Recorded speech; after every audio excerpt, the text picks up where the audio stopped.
For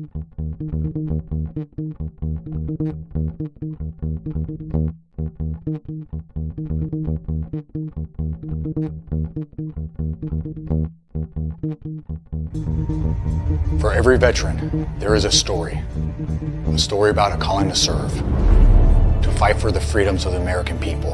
And every story has a struggle, a sacrifice, and invisible wounds.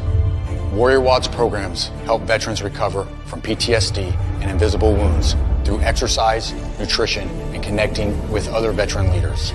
It is estimated that 22 veterans die each day by suicide, and another 30 veterans die each day by substance abuse. These are preventable deaths. Warrior Watt is committed to fighting PTSD through fitness, nutrition, and community.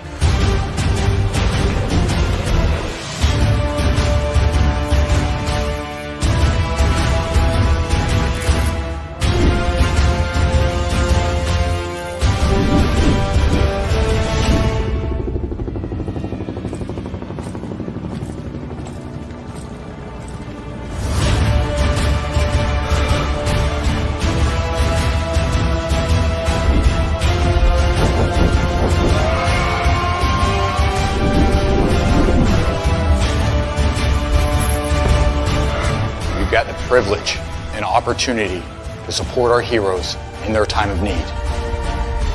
Will you join us and take action?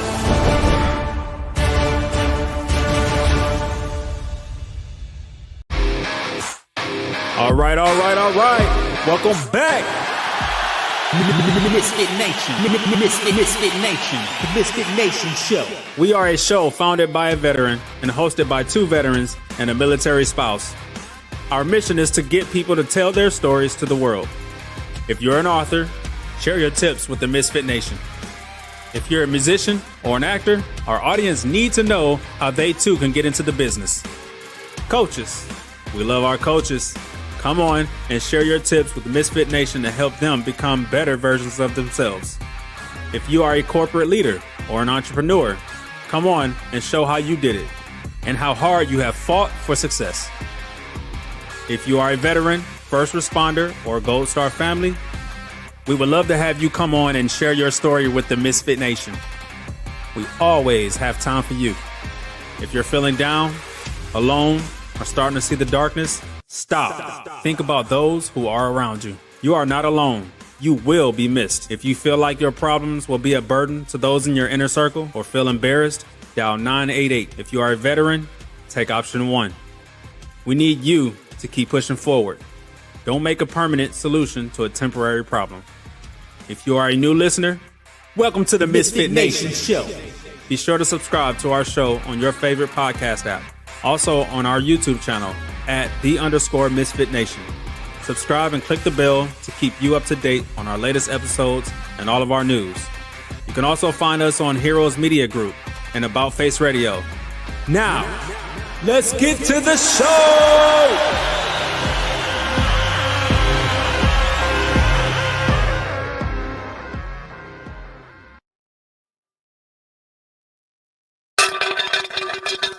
All right. Welcome back to the Misfit Nation show, your Thursday after dinner edition. We know you have plenty of choices at night to hang out, but you're here with us, and we appreciate you being here.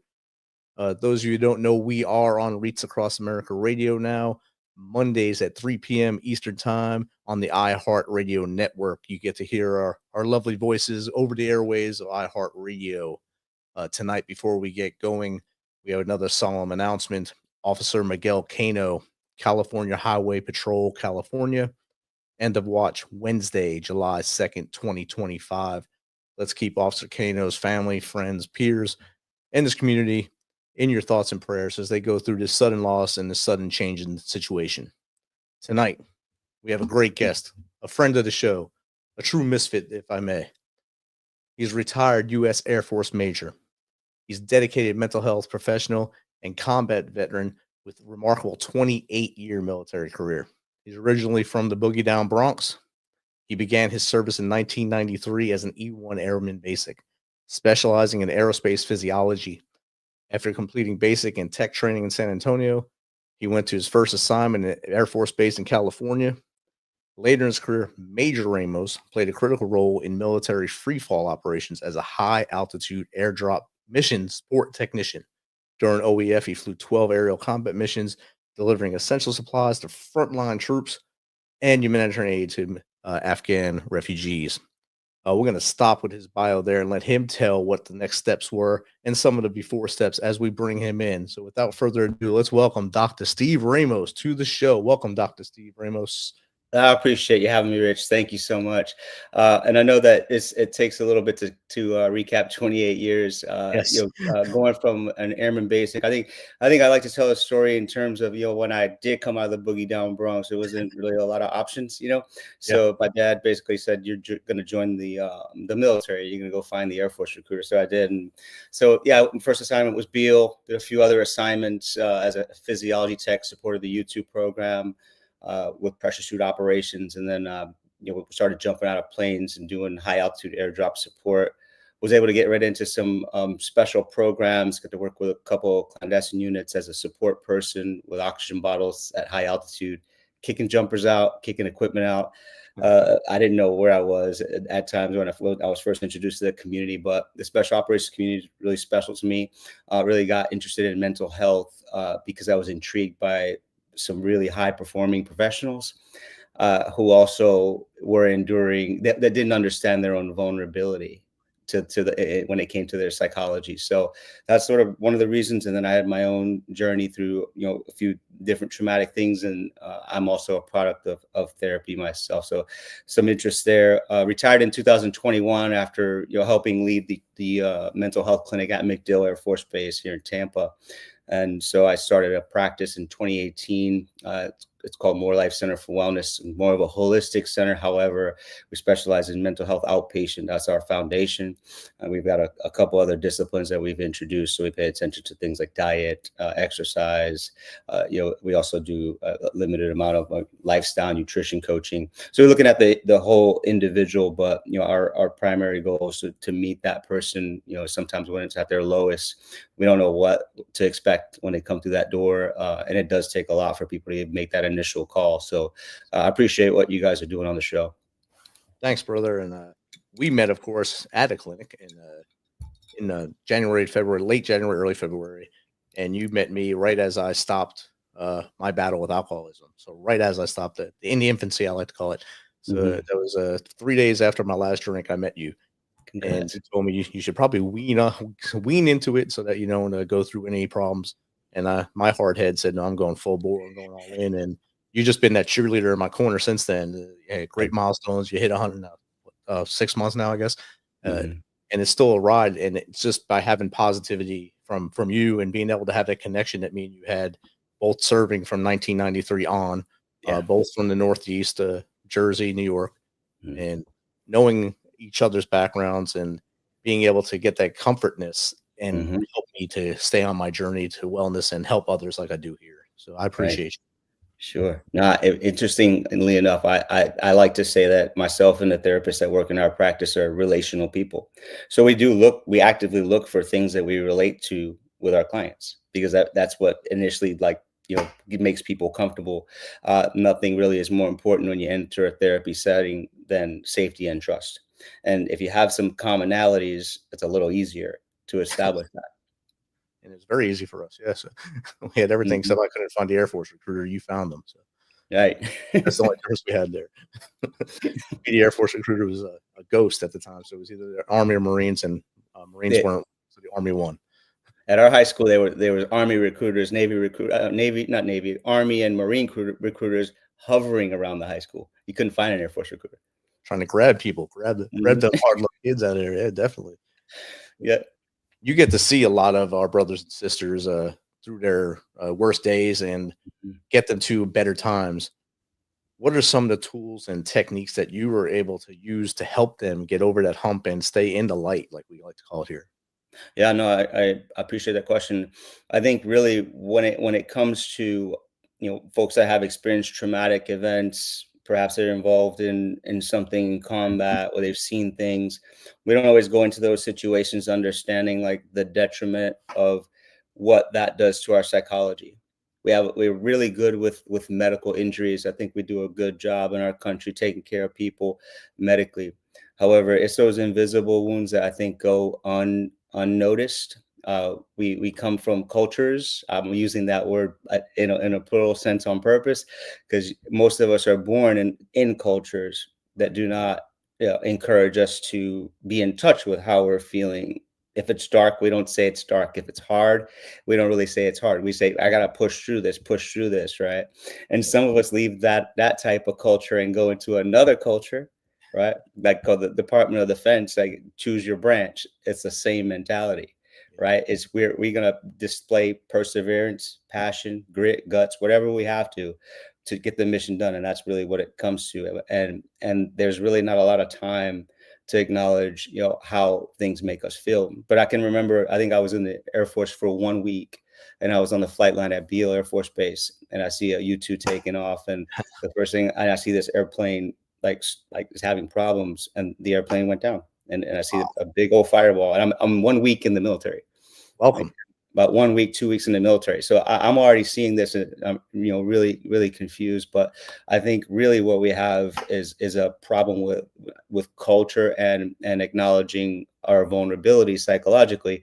We're okay to acknowledge physical injuries. And I often like to say in jest, if you had a broken leg, would you tape it up and drag it around? You wouldn't do that, but I think we're doing a better job acknowledging that, but the stigma is alive and well. And I think that most people that have served any amount of time in the military would say that seeking care sometimes can feel punitive, like it's a bad thing.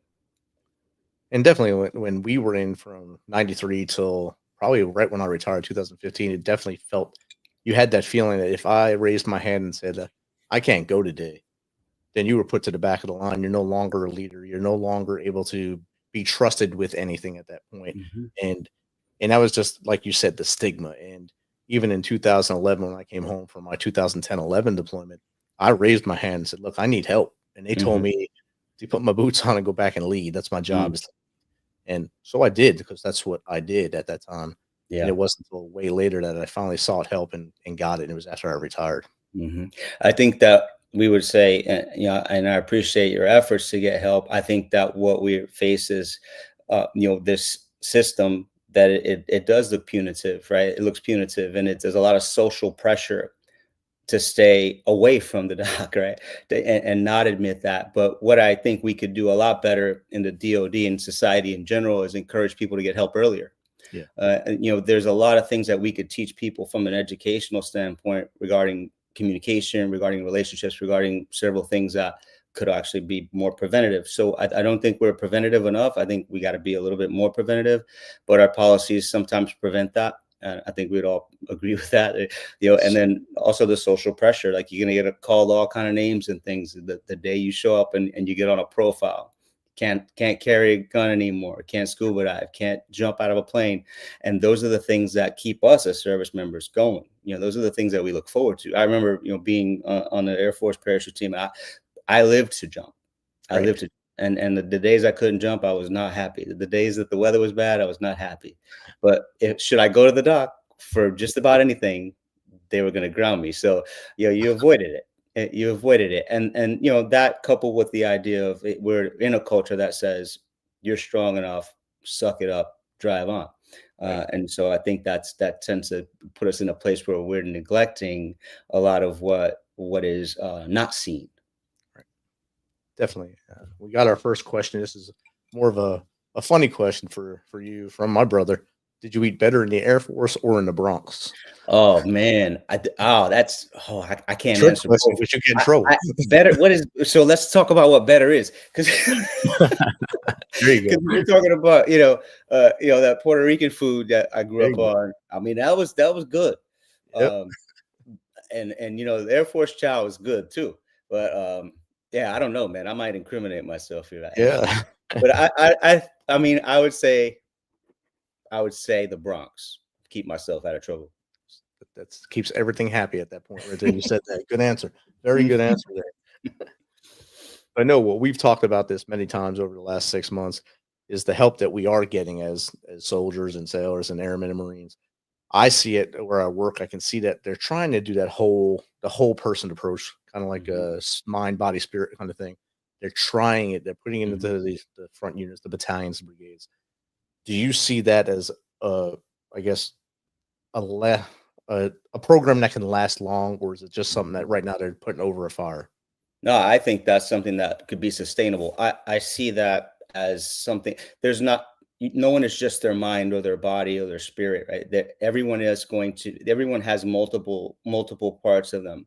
And what we're finding out, and in our practice, what we do is we try to get an idea of what's going on with them in each of those areas, especially the physical area, because we don't know how a person's hormone levels could be affecting their mood. We don't know really what's going on with some other things. And so we'll find those things out. Sometimes hormones, I think men, especially middle-aged men, finding out that they're coming in with depressive symptoms, and some of the symptoms also kind of mirror symptoms of low testosterone, so fatigue, low libido, things like that, where you don't have any energy. And then most time, if we ask them, hey, go get some blood work, they'll come back and those levels will be low.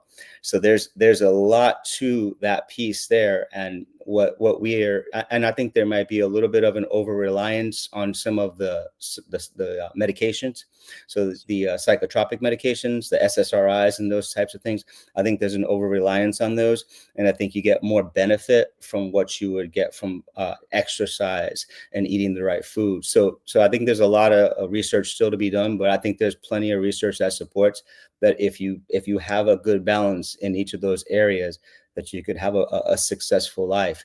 I think sometimes we get into, especially if we've experienced something traumatic, we get into a little bit of rigid thinking, a little bit of black and white thinking, and we get pretty cynical.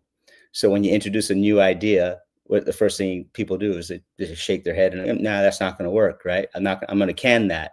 I'd rather either go to the bottle or find some other poor method of coping. But I think that we're getting better.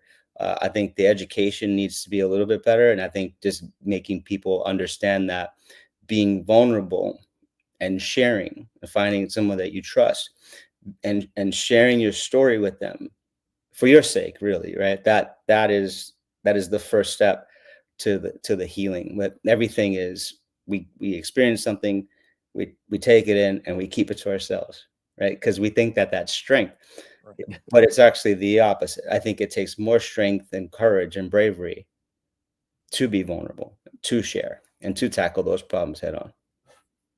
Definitely. And I think we talked about this also, that at the beginning when I started the show, that was the reason I started it. After my success, being able to share my story and being able to breathe, let's get everyone else on here to share their story so they can breathe. And maybe that'll be that linchpin that gets them moving forward and say, hey, someone listened to me. I'm feeling free now. I can run forward. Yes, and I know that's what it felt like for me. And I was hoping I can do that for everyone else. And I think we're doing that here, just in little pieces at a time. What I love about this whole concept is I had I guess you'll call it displeasure, doing several standard of care reviews for like post-suicide. So we find out things about the individual. If they were in treatment, I would go to the various, through the records to kind of see what was going on with their care. And what you find is that most everyone that decides to go that route of suicide is at their loneliest they've ever been. Right. So what you're doing is building community, right? You're bringing people together, and this is a reminder that, we're not alone in this. Right. And a guest 2 weeks ago, he said one thing he learned now: if you think about someone, text them. If you just if you're thinking about them, text them. That shows that they know that you care. 1 and 2, maybe you'll get back together and have that cup of coffee or a beer or whatever you do together and sit and talk. And that way you're both still there together and you don't have that loneliness feeling.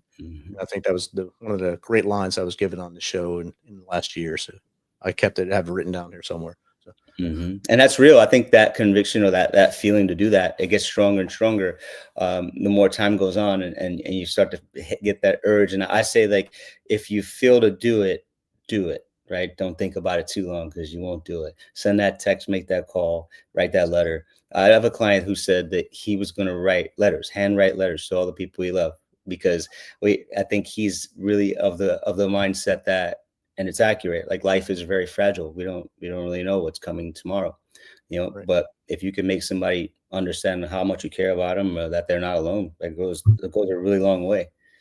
But there's one thing about I want to talk about just PTSD for a moment, because I think that's one of the most prevalent things that we deal with. And PTSD and relationships, what I think I like to make sure that people understand is that when you experience trauma, it sort of violates your whole sense of safety and trust in the world. So whether that's childhood trauma or trauma in adulthood, it really does take your sense of safety and trust, and it's really difficult most of the time. You're skeptical of people. It's hard to trust them, and that is really hard to build a relationship with someone that is in that position, because they become really, really closed off. And some spouses that I talk to would say, my husband or my wife, and that my wife was this way, and they went over there and they came back and they were nothing like they were. And I think that's because, right, they have an untreated psychological injury, and they're just coming home and trying to deal with it on their own. Exactly. YouTube University can only go so far. But I've been That's using right. this line a lot this week. YouTube University. That's what I've been doing for most of my health ailments is YouTube University. Just Mhm. maybe make that band-aid myself, since Yeah. getting a doctor to get me in right now is so bad because the backlog and such. I Mhm. figure I have to help myself as much as possible, but you can't rely on YouTube University or Google U and get a good product on the outside. We need professionals to point us and click us in the right direction, and that connection with our brothers and sisters really helps out a lot. Absolutely. Absolutely. I want to talk a little bit about childhood trauma, kind of how that impacts us as adults. I think those of us that experience any sort of childhood trauma, again, you're coming from probably an environment where you didn't get any treatment for that. And some people may even join the military, right, to escape the environment that they were in. So they maybe don't experience safety there. And so maybe the first experience with safety is their brothers and sisters in the military. And I think that's what makes our career, our culture so strong, and the relationships that we build so incredible. And I think that they are really, really strong, but it requires an intentionality to keep this going after the service. Right. I talked to a lot of folks that have gotten out, and they sort of lose their identity. I guess I was fortunate enough to be in a field the last 10 years in the Air Force that translated directly to the civilian world, but that's not the case for everyone, right? What does a fighter pilot do when he gets out? Maybe go fly for the airlines, right? But if you're doing something very unique to the Department of Defense or the military, some of those things don't translate, and that makes that transition that much tougher, especially if you're exiting with that same mentality of like, I got this. I can suck it up. I can do this on my own. I don't need anybody. And I can say I've been guilty of that myself, like thinking that I don't need anybody. But yeah, I've availed myself to certain services. Like eventually, I think unfortunately things when they got bad enough. When I had my time on active duty as an officer in the clinics, I got the chance to work with alcohol, drug abuse prevention treatment program. I also worked as the mental health element chief, and then I was over family advocacy as well. So when you think about how a service member comes to our office, it's usually that somebody's making them. Right. Right. And unfortunately, that's because there was a DUI, there was a domestic incident, or somebody had even an example that comes to mind is like a stress induced psychotic break. Right. Because we're so resistant to getting care early. Right. That was the one time I would see them. And so my message, even while I was on an active duty, was to try to destigmatize the whole thing. But when the policies are so stringent and they support, and there is a place for that. I want to make sure I bring balance to that, because there's a place for that to say, I really shouldn't be putting weapons in some people's hands, right? If they're truly not safe. But I think that the service men and women don't trust the system enough to go get that help earlier.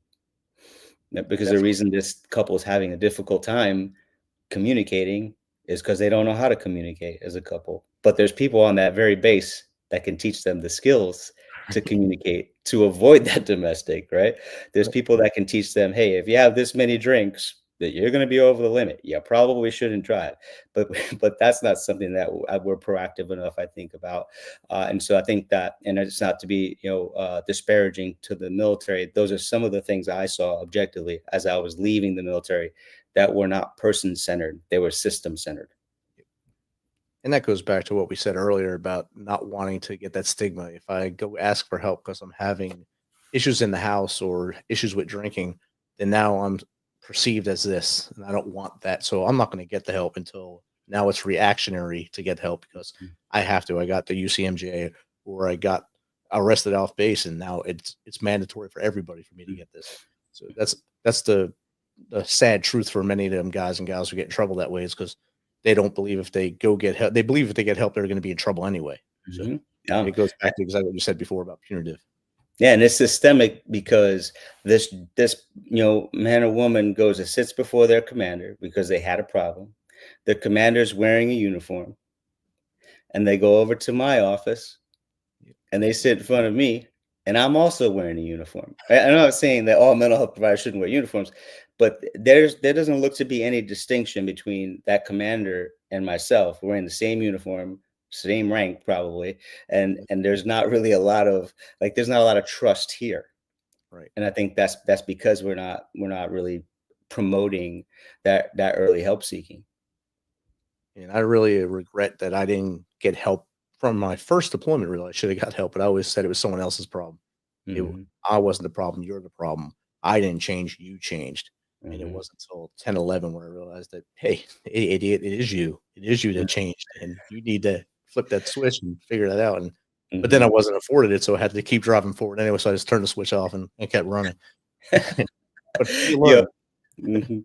Yeah, it's interesting to me, like as I through my years in the military, especially around some of the community, the special operations folks, their mentality was always they're going to do whatever they need to do at all costs to get the mission. That's a very, very focused, population. They're doing the thing they're called to do, but they're doing it so hard and so fast with not a lot of, not a lot of thought really given to whatever else is going on in their lives, children, spouses, extended family.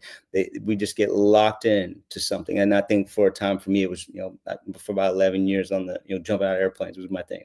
And you become sort of hyper focused on that. And that sort of focus, whatever it happens to be, has a detrimental effect on your personal relationships. Like your personal relationships will suffer, and you're going to experience things like emotional exhaustion. And you experience emotional exhaustion because you're not really acknowledging emotion at all. You're just sort of repressing things. So if you feel sad, you repress it. If you feel angry, you repress it, and that's what leads to that emotional numbing. Which when we think about the symptoms of PTSD, you have the re-experiencing. I kind of feel like this is happening again. I might have a nightmare like this is happening again, right? And then you have the avoidance symptoms, which is what I'm talking about. The avoidance or like numbing. You find a way to numb. You don't think about certain things, or you dissociate from memories and things like that. And then you have the hyper arousal symptoms, like the hypervigilance. I'm always looking over my shoulder. I'm never safe. Always got to face the door. You always got a firearm on because you never know. That same level of vigilance that they had overseas, like psychologically, they don't particularly know how to switch that off. And so I have done and do a lot of work with folks with regard to that, and just kind of do some reality testing when they feel unsafe. Outstanding. We got a question in from the audience here, and then we'll go to something we also talked about in the green room and we've talked about before. But this is from Jessen Jarrow. You had a front row seat to the struggles of elite operators dealing with PTSD and addiction. What was the turning point that convinced you to seek therapy? Thank you, Jessen Jarrow. Yeah, I think I was just having some really dark thoughts, probably, some really dark thoughts about, self-harm and suicide. They were thoughts. Yeah, I never really got to the point of, rehearsing or anything like that, or no plan or intent or anything like that. It just got really dark for me. I had a lot of really, some pretty severe relationship problems. And so everything just seemed just dark to me. And so, but I was around this population, and I think I sort of bought into their system of like what they consider to be resilience, which I don't consider that to be resilience present day. I consider that to be sort of a little bit of a narrow-minded way of thinking, in terms of saying, okay, well, if I'm hurt, I'm not going to get help. So what got me to seek therapy is sort of the just understanding that I could be strong and vulnerable both. Right. I could be strong and vulnerable. I could be empathetic, compassionate, and I could be all these things, but I could also be strong and masculine and all of that. And I think that that's something that I think we're doing better at teaching people that you can be both, that being somebody who's emotionally intelligent doesn't make you a weak person. It actually makes you a stronger person, and it doesn't take anything away from your masculinity. Exactly. And I know when the first time I met you, you were in front of us telling us your journey, really, and telling us a little bit of your story. You talked about two books that you use to help our brothers and sisters as they go through. I'm going to let you introduce them one at a time and tell the Sure. Misfit Nation what they are and how they can help them. Yeah, so the first one is really kind of dear to my heart. It's by a guy named Bruce Perry. Dr. Bruce Perry writes a book, and it's called What Happened to You. The reason I like this book is because really just the title. Oftentimes we may experience something, and you may, if you have whether it's PTSD, depression, anxiety, bipolar, any of those things, and a lot of those are a result of life experiences. They're not necessarily, because if I take two people from very, very different places and I expose them to the same psychological injury, that is the same, terrible things came into their eyes that humans aren't really designed to see. And you're like, whoa, okay, that they're going to experience some of the same things. So often we get in our head about these things and we feel shame. When you begin to feel shame, now you begin to think something's wrong with you, when really it's just what happened to you, right? And I'm kind of big on not these labels, right? And I know we're calling PTSD now PTS, and we're not really necessarily calling it a disorder. And I don't really believe in the overemphasis of diagnosing and pathology, because I think that there's no two human beings that are the same. So I really believe in treating symptoms over disorders, because I think disorders limits you as a therapist, especially because you look at this book and you're like, I have got to treat these things. I've got to treat these things. So really, the book really does do a very good job of connecting childhood experiences, so adverse childhood experiences or traumatic childhood experiences, and how they relate to whether it be combat trauma, sexual violence, domestic violence, those types of things. It connects that and helps us understand really exactly what's happening and what that connection is and what those core beliefs associated to both of those would be.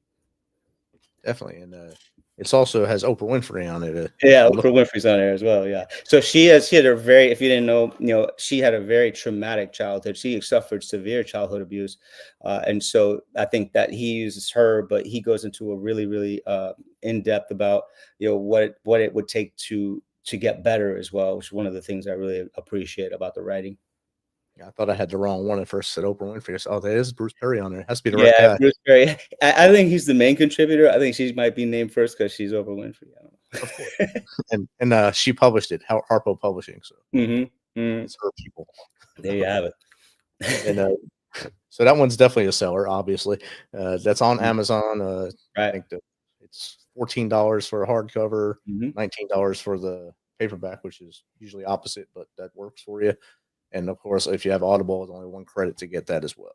Then there was a second book as well. Yeah, the second book has been around for a little while, and I think it's a pretty long read, but it's called The Body Keeps the Score. It's by a guy named Bessel van der Kolk. I think I've gone through this book 3 times.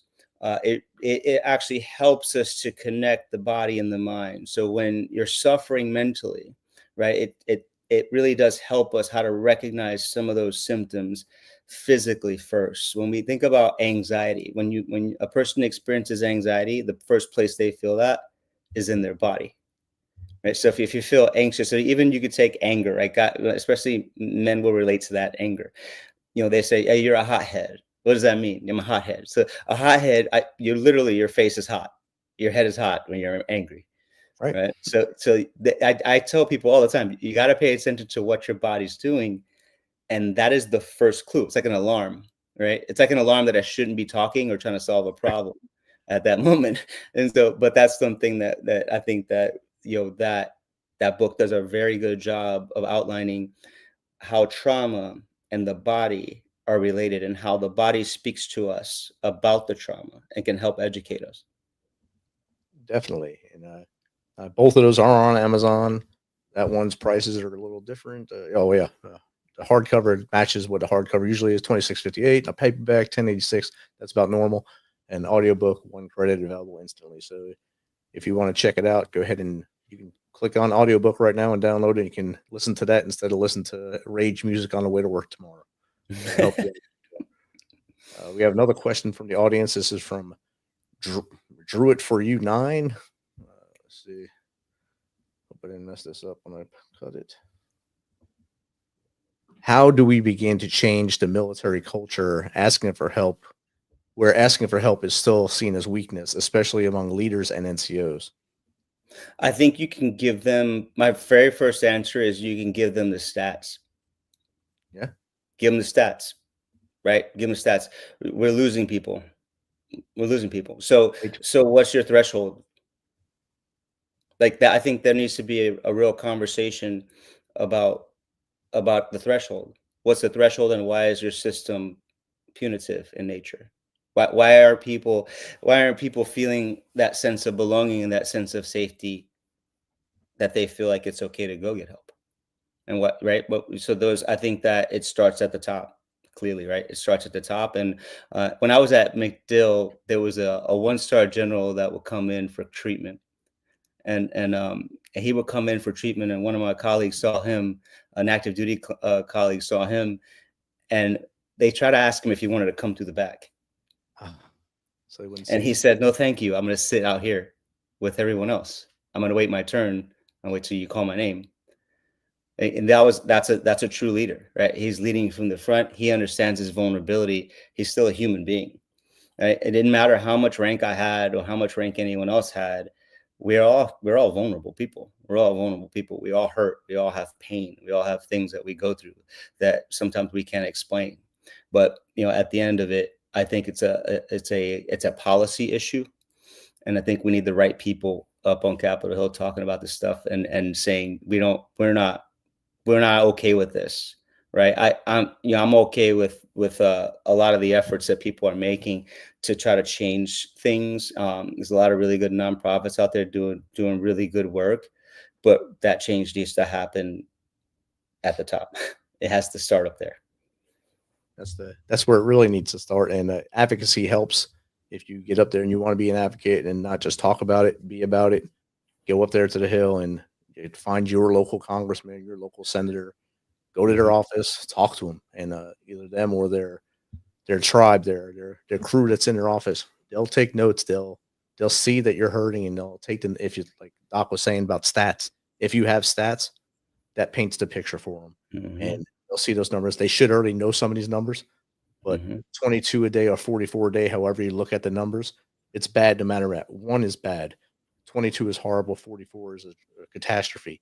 And we need to somehow break this down and get out of it. And so that number is the highlight to build nonprofits off of. And, I don't think there's a shortage of people who are pretty high ranking people that are taking their lives as well.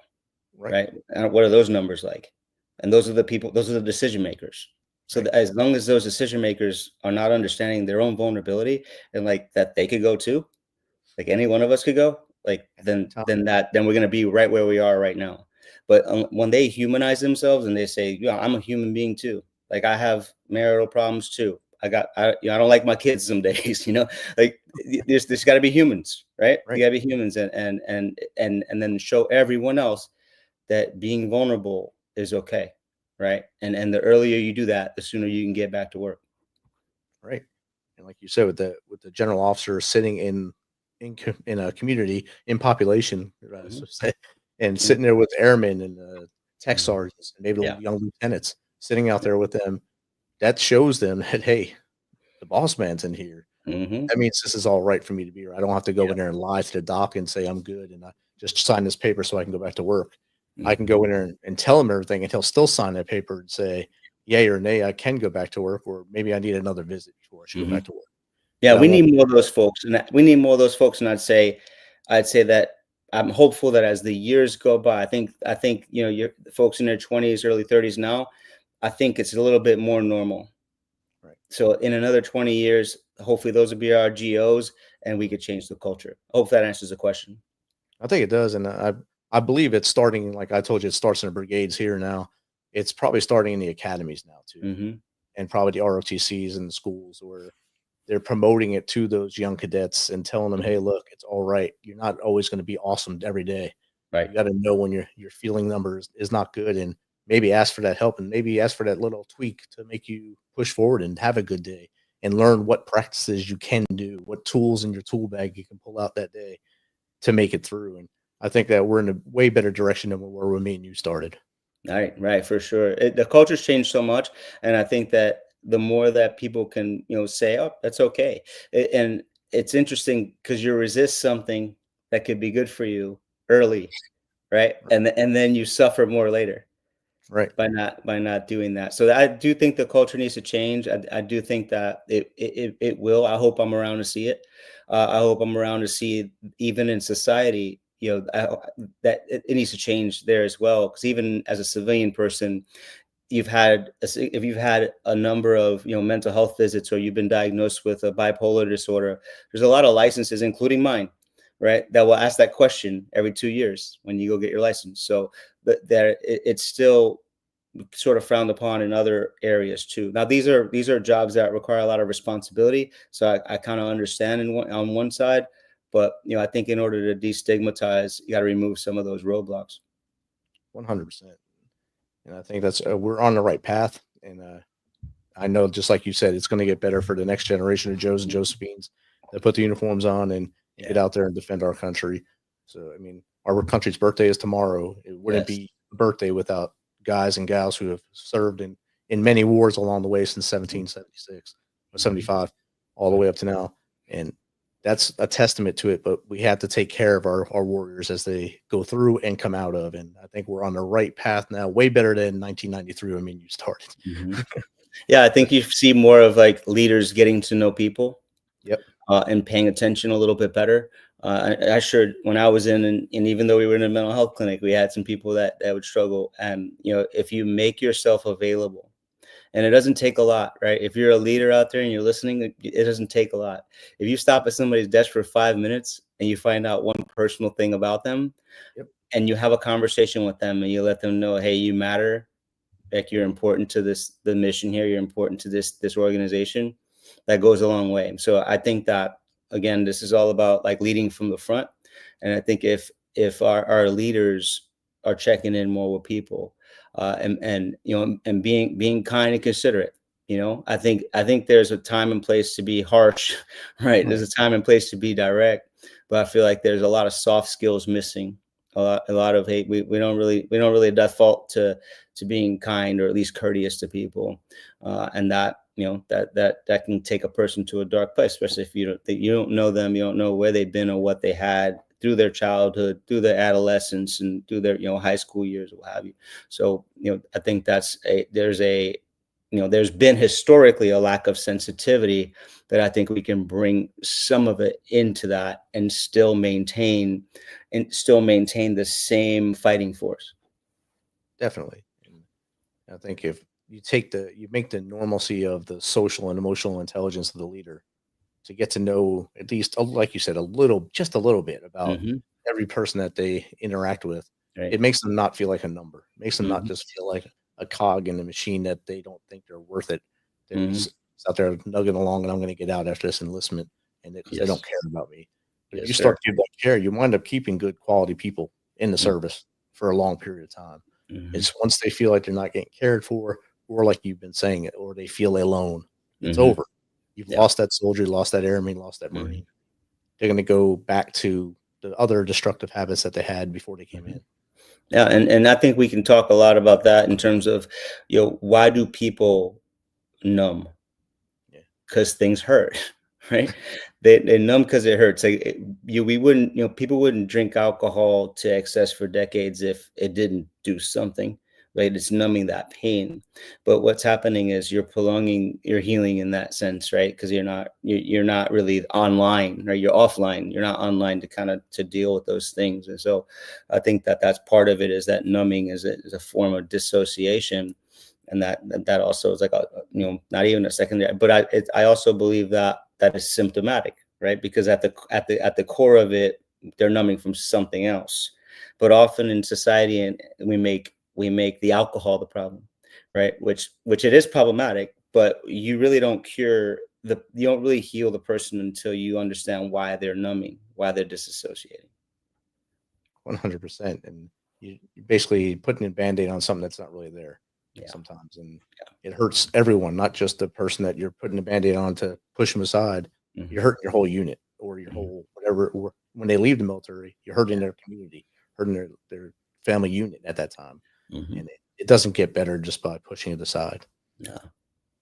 I'll take one more audience question here. This is from Alehouse34 on third. What advice do you have for veterans who know they need support but fear losing their clearance, job, or respect? I think we've hit this a few times, but that's a really good question, actually, and it's my first time, fielding it. I mean, I've heard similar things. I like to speak straight to this. I don't always think, and I'm gonna say this as a mental health provider for several years now. Therapy is not for everyone. You have friends, you have family, you have people that have maybe been through things with you. I would utilize those resources, whether or not you're seeking outside resources. I think that it goes back to sort of what I said earlier about getting help early. When you want to get help, you can go to a lot of folks I don't think a lot of folks are tracking this, but you can go to the mental health clinic and you could tell them, hey, can you teach me a little bit about communicating with my spouse? Can you teach me a little bit about how to prevent from becoming depressed? Like, what is anxiety? Right? What is these are things that I just kind of want to know. We don't educate ourselves on those things early enough. So if you go to seek help isn't always you're going to get a diagnosis, you're going to have an assessment, you're going to get a diagnosis, and you're going to be put on a profile. Like I think there's classes, there's things that you can take advantage of that are still a form of help. And then there's also, spiritual resources, church, and, chaplains. Obviously you can talk to the chaplain and they're not going to report it. Do they always have the same sort of, training and things like that? No, they don't, but they're a source of support. So utilize those things that until we can change these policies, ladies and gentlemen, until we can change these policies to make it completely safe for people to get help, we're going to have this issue. That's why a lot of folks will go downtown and pay cash and go get therapy too, right? That is an option. I mean, I think that if there's a safety concern, that's the caveat, though. If there's a safety concern and you're at risk of self-harm or harming somebody else, then that wouldn't be the route to go. That monitoring is there, but utilize your resources, utilize your social resources, and if you have someone in your unit that you trust, bend their ear, ask them, hey, have you ever experienced this? What will be the consequence of this? But you don't always have to go to mental health when you're sick. You can go before that. That's great advice right there. And I've on that point, I've heard veterans tell me that they won't call 988 because they're afraid their guns will be getting taken away if they dial 988. And I try to tell them that's not going to happen. And I said, option one is for veterans, yes, but you can go anonymous at first, talk to them, and someone's going to talk to you. Or you can just go through I think they have the online portal as well. You can go on there and not say you're a veteran and just talk to a person, talk to a human. It doesn't categorize you as a veteran, and then the VA can say something, but the VA doesn't really look at that anyway. They're trying to help you in that moment. They don't care about your guns at that moment. You should care about your guns at that moment. You should know what's the problem is. It's not the gun isn't the problem. It's you are having the problem at their end. 988 isn't the problem. And we offer, in our practice, we try to do our best to educate people too, right? Whether they're coming in for a treatment or whether they just want to know. One of the things that we got off the ground is, and trying to grow is educating spouses of folks that deal with some difficulty, especially with PTSD. There's some really interesting symptoms that people with PTSD exhibit that the spouses don't understand, and maybe they'll be sometimes they personalize those symptoms. They think that they may be the cause of it or things like that. But that's it. Psychoeducation, I think, is really the key to keeping people healthy early. It's like learning how to eat, right? You go to a dietitian or nutritionist, you go there, right? You go there, you learn how to eat, and then you eat what they tell you to eat.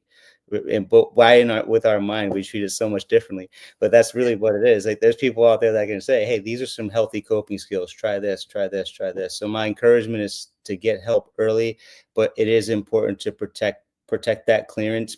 But safety is paramount, and utilize the resources I mentioned. Definitely. And you kind of touched on the More Life Center for Wellness earlier. I want you with our last 10 minutes here, tell the audience a little more about the More Life Center and the individual things that you have going on there. I think. So More Life Center for Wellness, I said we started out as a mental health outpatient clinic. It was just one person there. It was me, and it was before I came off active duty. There was three years or so before I retired. I was like, well, I don't know what I'm going to do. So I, was decided I would start a practice, got a license, and was seeing folks out of a small room with 2 chairs and a table. And it was, I just wanted to be able to reach the community as well. That I knew that this was, this area here in Tampa was the place that I was going to end up. And I was still trying to make a plan to retire. So yeah, that we started out in 2018, and then we moved to a 10 by 10, 2 10 by 10s, and now we're in a 3,000 square foot facility. So, and we've got 6 therapists, a dietitian on our staff. We also have a massage therapist on our staff, and we're going to be we're slowly bringing in primary care as well. So really, the idea is that we believe in a multidisciplinary approach. We believe in one team talking to one another about the needs of the person in every area, physical, mental, and also the connection, between the body and the mind. And so we have an excellent massage therapist. So that's essentially the vision, because if you can have one team that is that has multiple skills, abilities to understand the person and talk to each other, I think that we can actually change healthcare altogether. 100%. And I know the answer to this, but do you do just in person, or do you do virtual appointments as well? Yeah, so we do both virtual and in person. A lot of we are trying to bring back more in person. I think that people feel a little bit safer coming in person, and that human connection is just it's a little bit different, and some people really do appreciate that. While there's some people that we're happy to see online, because they might not really like coming out of the house. I think there's some people that just don't like to come out. Maybe a little like agoraphobia, anxiety, those things that keep people at home and they don't want to go out. So yeah, there's both those, and our websites, morelifecenterforwellness.com, and it's the same for Facebook and Instagram, More Life Center for Wellness. Outstanding. And is that the best place to get in contact with you personally, or is there a better way? Yeah, so get in contact with me. Just you can also email admin@morelifecw.com. That's admin@morelifecw.com, or you can call our office at 813-347-8483. And it's right there on the contact page, I believe, on the website as well. Yes, it is. It's all right there on the contact page. You can jump on there, get that information. Maybe if you want to have Doc on your show, if you're another veteran show out there, get him on there to maybe hit a different audience, or maybe more overlap audience, and get more people understanding that there is ways out there to live a better life as you move forward. Yes, sir. All right, Doc, we blazed through 53 minutes here as Wow. we ask every one of our guests right before they leave. Our final question is, what's 3 things the Misfit Nation can start doing tomorrow to be better humans? I think first is to show up, understand that people understand how much you care about how you show up. You could have all the love in the world for somebody, but how you show up for them is all they have to know how much they matter to you. Right. I think that if you see something, and the next thing would be, if you see something that looks off about somebody, like ask them if they're okay. Right. Ask them. And, I also would say that asking them is the first step, right? But supporting them, it goes a long way. Like them understanding that they're not alone. Remember that the thing that I've seen throughout my entire career, and reading suicide notes and all that, those things are awful. But what you come to understand is that that person felt like no one was there. That no one was there. And and the last thing I'll say, I kind of alluded to it earlier, but it does take a lot more strength, courage, and bravery to raise your hand and say, I'm not good, I'm not okay. Outstanding. Three great things. Misfit Nation, take heed to them, and you will be a better person for it. And so will your family. Will be reap the rewards in the end. As we head into the close here and our nation's birthday tomorrow, what kind of plans you have tomorrow, Doc? You have a family day or just relax? I'm just going to be relaxing, with family. I think I don't know. The weather's not going to be beach weather here. Not that we're going to go to the beach, but it may turn into just some movies and hanging out on the couch. We've been working hard. We've been working really hard, and so when I try to make sure that I rest on the weekends. But I'm just excited about 4th of July. It's one of my favorite holidays, and I really appreciate the holiday of 4th of July. It's one of my favorite. I'd rather be at the beach, but the weather's not looking like it's going to cooperate. There's always another day for the beach. So yes, sir. Probably less crowded on another day than on the 4th of July anyway.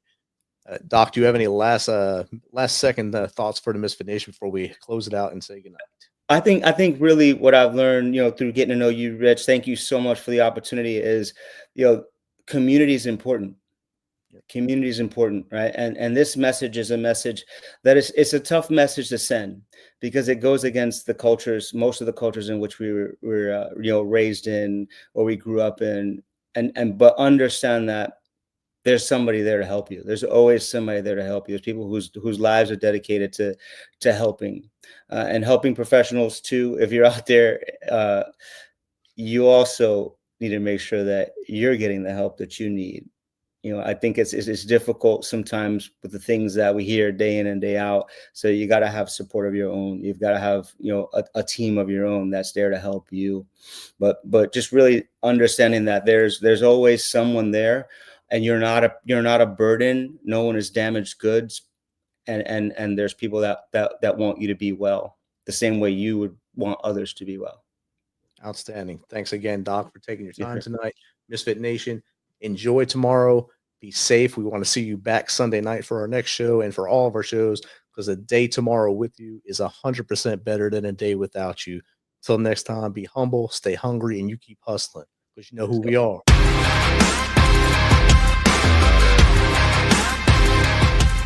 Thanks for checking us out and being a part of the Misfit Nation show. Don't forget to visit our website at themisfitnation.com. That's themisfitnation.com. Check out all our past episodes and get some of the great Misfit Nation gear for you and your family. As always, be humble, stay hungry, and keep hustling, because we are Misfit Nation. Misfit Nation.